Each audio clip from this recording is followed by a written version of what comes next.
A poor girl was told to play violin at school as a joke, but her talent left everyone in tears. 10-year-old Linda Stewart stood on that stage, holding a borrowed instrument while classmates snickered behind her. They thought she'd embarrass herself. Instead, she was about to change their lives forever. The morning sun filtered through the thin curtains of the small apartment on Maple Street, casting gentle shadows across the worn linoleum floor.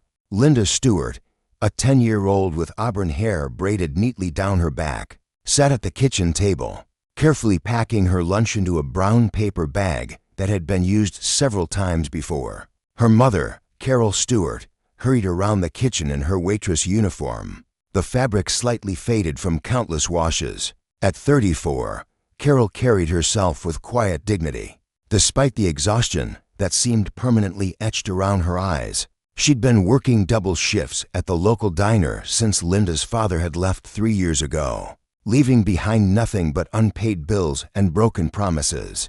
"Don't forget your permission slip for the music program, sweetheart," Carol said, sliding a folded paper across the table. "Mrs. Patterson says it's important for all the children to participate." Linda looked at the slip with its bold heading, "L Music Appreciation Program, Instrument Demonstrations." Her heart fluttered with a mixture of excitement and anxiety. She'd always loved music, often humming melodies she'd heard on their old radio, but she'd never touched a real instrument. "Mama, what if they asked me to play something?" Linda asked, her voice barely above a whisper. "We don't have a piano or anything." Carol knelt beside her daughter's chair, smoothing down a strand of hair that had escaped the braid. "You know what, baby girl? Sometimes the most beautiful music comes from the heart, not from fancy instruments or expensive lessons." She kissed Linda's forehead gently. "Just be yourself, and that's more than enough." The walk to Jefferson Elementary took 15 minutes through their neighborhood, where modest houses sat close together, each telling its own story of families making do with what they had. Linda passed Mrs. Chen's garden, where tomatoes grew in coffee cans, and Mr.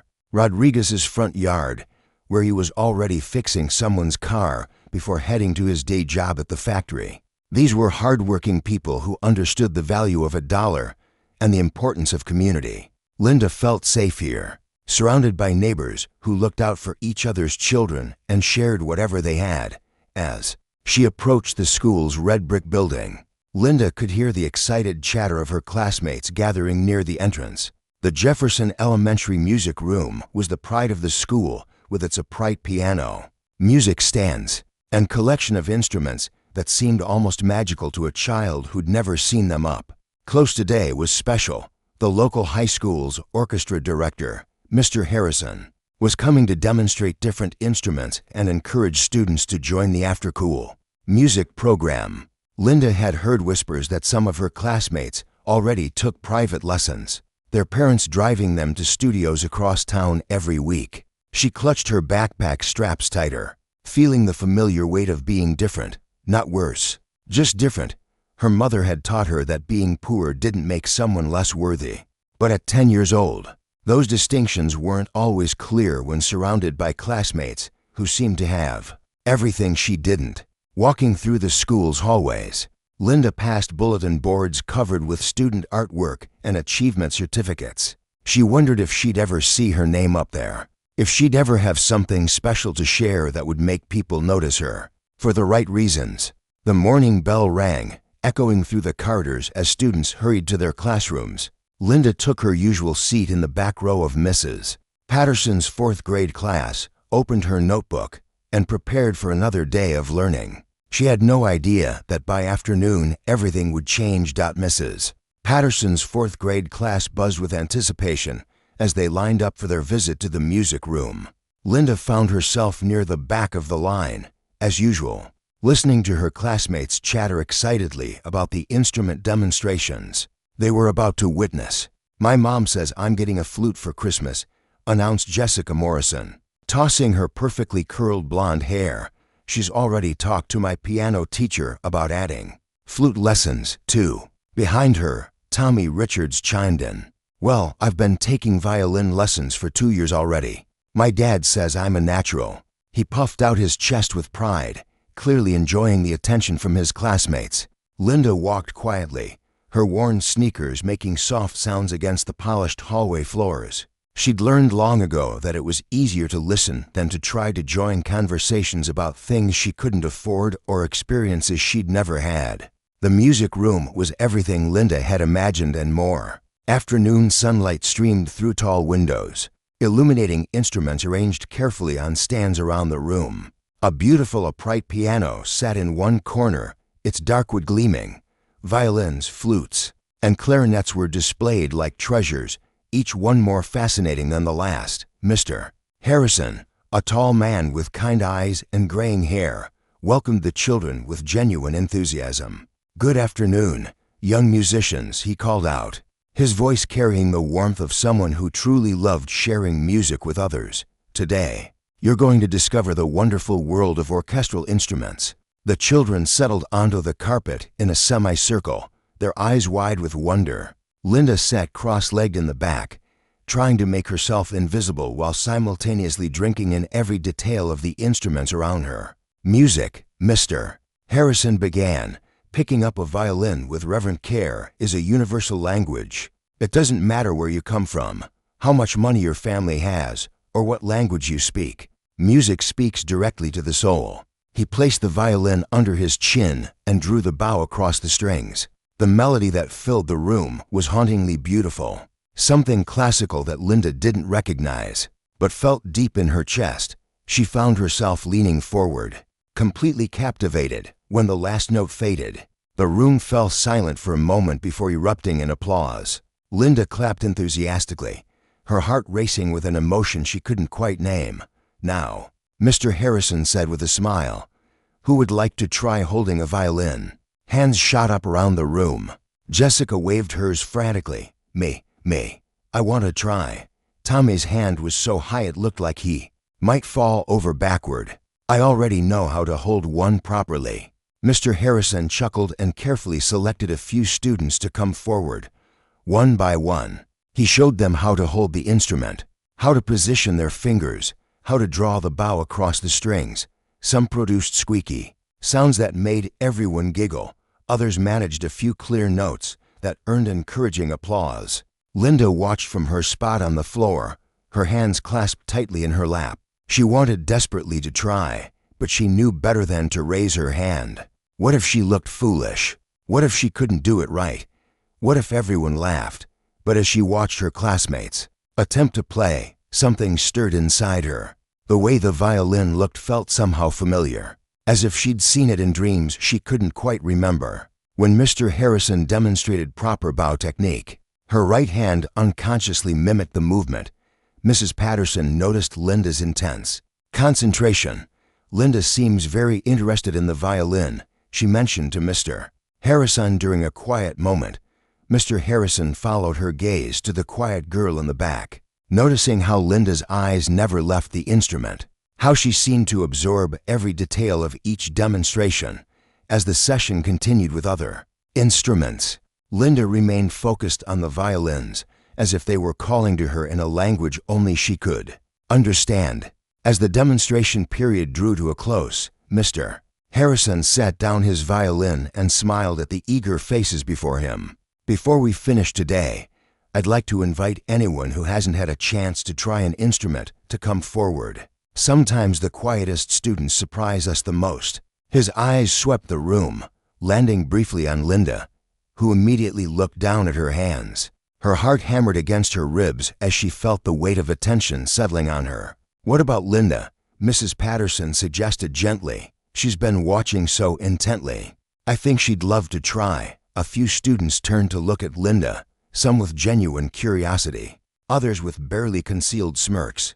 Jessica Morrison whispered something to her friend Madison, and both girls giggled behind their hands. "Oh, come on," Tommy Richards said loud enough for everyone to hear. "She doesn't even take music lessons. My mom says you have to start when you're really little to be any good." Mr. Harrison frowned slightly at the comment. "Actually, Tommy, some of the world's greatest musicians started much later than you might think. Natural talent doesn't follow a schedule, but the damage was already done." Linda felt her cheeks burn with embarrassment as more whispers rippled through the group. She could hear fragments. Never even seen a violin up close. Probably can't even read music. This should be interesting. Madison Cooper, one of the more popular girls in class, turned around with a sweet smile that didn't reach her eyes. Oh, Linda should totally try. It would be so educational for all of us. The way she said educational made Linda's stomach twist. She recognized that tone, the same one kids used when they wanted to watch someone fail for their own entertainment. Mrs. Patterson, sensing the undercurrent of meanness, stepped forward. Linda, you don't have to if you don't want to. There's no pressure. But something in Linda's expression had changed. The hurt was still there, but it was being joined by something else. A quiet determination that her mother would have recognized immediately. Carol Stewart had faced down plenty of people who underestimated her over the years, and she'd passed that quiet strength to her daughter. I'd like to try, Linda said softly, rising to her feet. Mr. Harrison's face lit up with approval. Wonderful. Come on up here, Linda. As she walked to the front of the room, Linda could feel 20 pairs of eyes following her every step. Her worn jeans and simple t-shirt seemed to glow under the classroom lights, marking her as different from her classmates in their name brand clothes and new sneakers. Jessica leaned over to Tommy and whispered, "This is going to be painful to watch." Tommy snickered. "My violin teacher says it takes months just to learn how to hold the bow correctly. She's going to sound like a dying cat." Mr. Harrison carefully lifted one of the smaller violins from its stand. "This one should be a good size for you, Linda." He handed her the instrument with the same respect he'd shown every other student. Linda accepted the violin with trembling hands, though it felt warm and smooth beneath her fingers. And for a moment, the whispers and giggles from her classmates faded into background noise. Something about holding the instrument felt right. "Now, let's start with how to hold it," Mr. Harrison began, but Linda was already positioning the violin under her chin, her left hand finding the neck naturally. Her fingers curved over the strings in a way that made him pause mid-sentence. Have you held a violin before, Linda?" She shook her head, her eyes still focused on the instrument. "No, sir, but I've watched you, and it looks like this." Her posture was nearly perfect, better than some students who'd been taking lessons for months. Mr. Harrison's eyebrows rose in surprise, but the classroom behind Linda erupted in barely suppressed snickers. "Beginner's luck," Jessica muttered. "Wait until she tries to actually play something," Tommy added with a grin. Mr. Harrison handed Linda the bow, watching with growing fascination as she accepted it with the same natural grace she'd shown with the violin itself. Her grip was instinctive, her wrist positioned correctly without any instruction.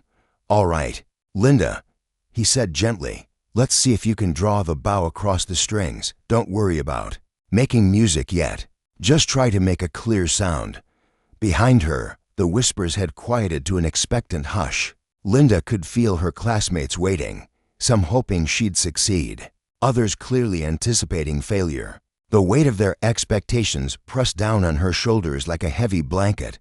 "Jessica." Morrison crossed her arms and exchanged a knowing look with Madison. "Here we go," she mouthed silently. Tommy Richards leaned forward in his spot on the carpet, a smug expression on his face. He'd been taking lessons for 2 years and still struggled with bow control. There was no way this girl, who'd probably never even seen sheet music, could produce anything resembling actual music. Mrs. Patterson stood off to the side, her hands clasped together, silently rooting for the quiet student who always sat in the back and never caused trouble. She'd noticed Linda's intense focus during the demonstration, the way the girl seemed to absorb every detail like a sponge soaking up water. Linda closed her eyes for just a moment, remembering the beautiful melody Mr. Harrison had played earlier. She could still hear it echoing in her mind, each note clear and perfect. Something deep inside her seemed to recognize the music as if she'd been waiting her whole life to hear it. "Take your time," Mr. Harrison encouraged softly. "There's no rush." Linda opened her eyes and looked down at the violin. Her left hand found the fingerboard naturally, her fingers arcing over the strings. She raised the bow, her right elbow lifting to the perfect angle without any conscious thought. "Wait," Tommy called. out, unable to contain himself. She's not even looking at where to put her fingers. You have to know where the notes are. Mur. Harrison held up a hand to quiet him. Let's just see what happens, shall we? Linda drew the bow across the strings. The first note that emerged was clear and pure, ringing through the room like a bell.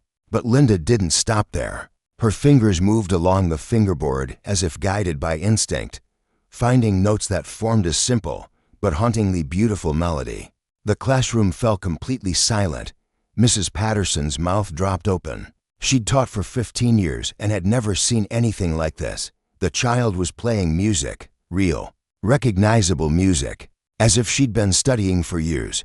Mr. Harrison felt goosebumps rise on his arms. In 30 years of teaching music, he'd encountered perhaps 3 or 4 students with this level of natural ability. What Linda was doing shouldn't have been possible for someone who'd never touched a violin before. Linda's eyes were closed now, her face peaceful and concentrated. The melody flowing from the violin was the same one Mr.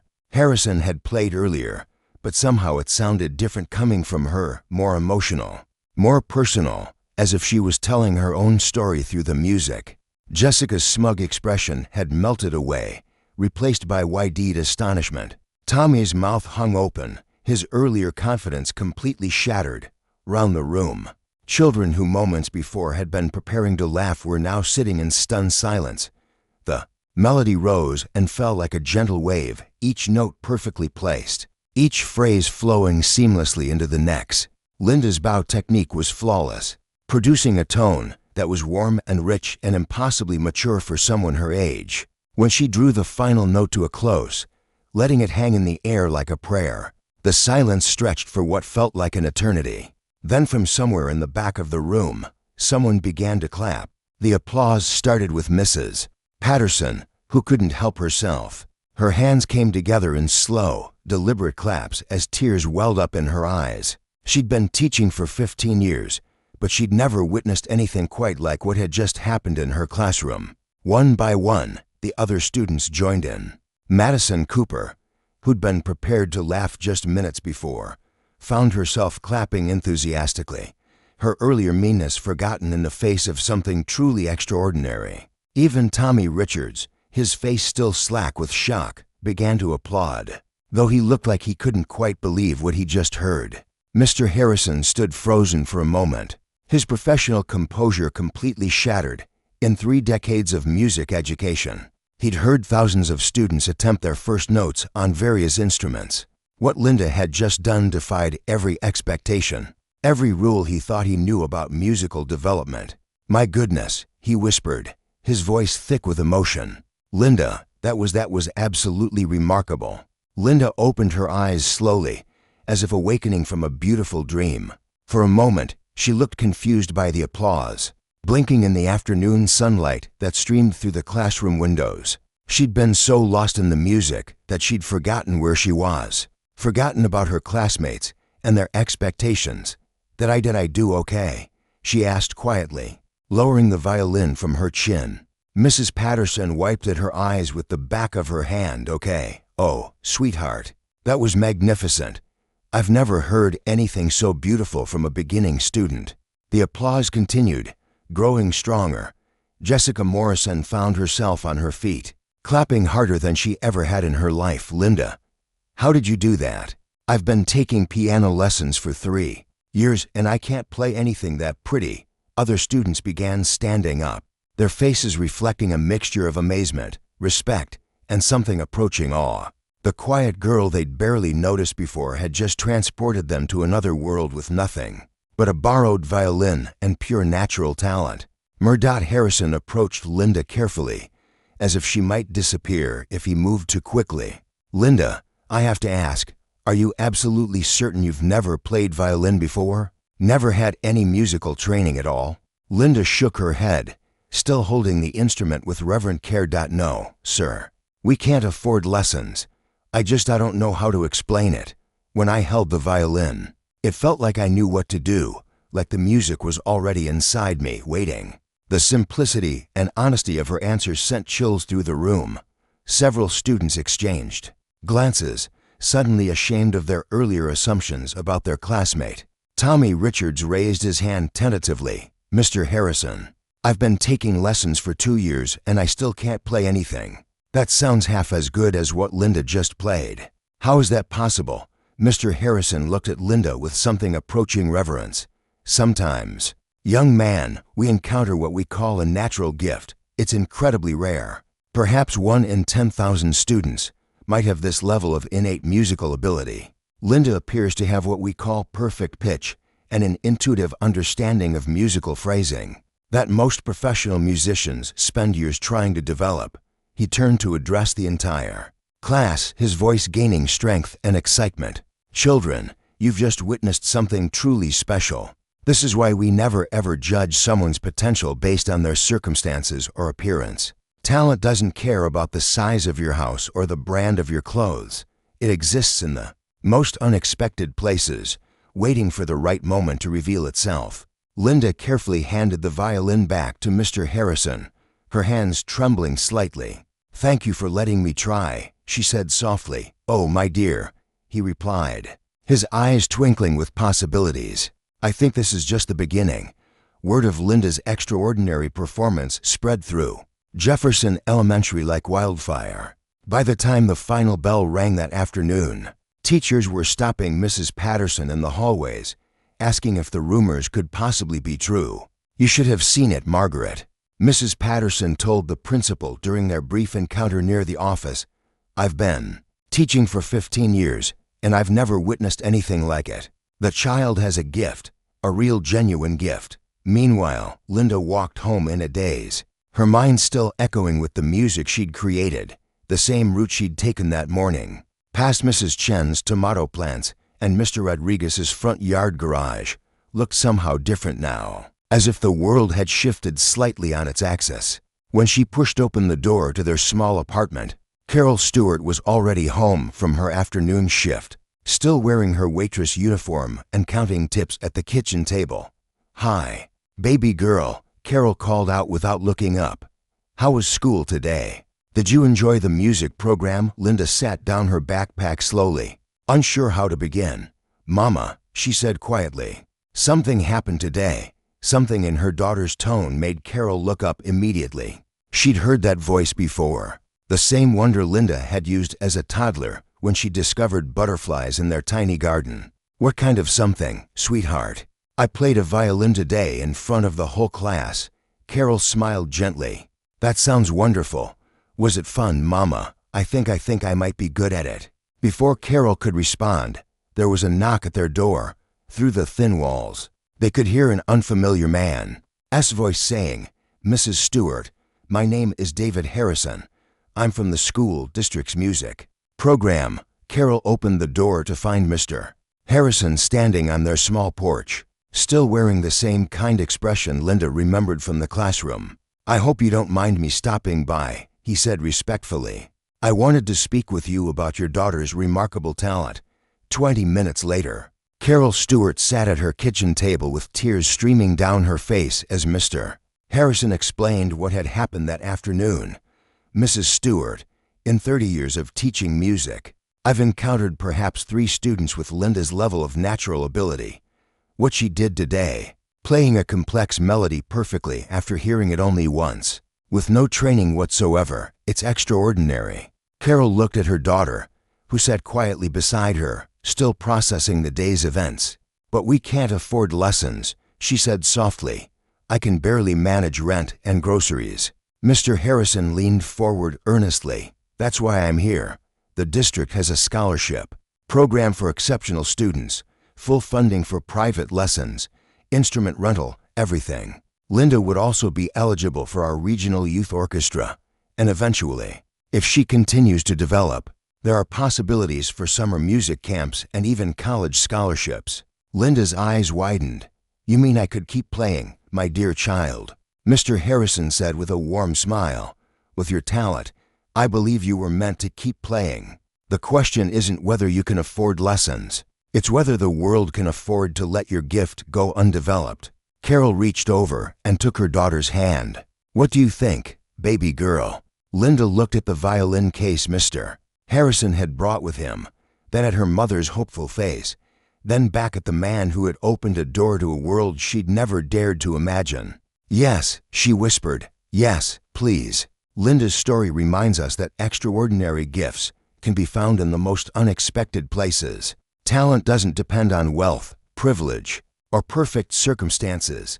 It simply needs someone willing to give it a chance to shine. Have you ever witnessed a moment when someone surprised everyone with their hidden abilities? Share your story in the comments below. We'd love to hear about times when assumptions were proven wrong. If Linda's journey touched your heart, hit that like button and subscribe for more inspiring stories that celebrate the amazing potential in all of us. Let us know where you're watching from. Until next time, remember that everyone deserves the chance to show their true colors.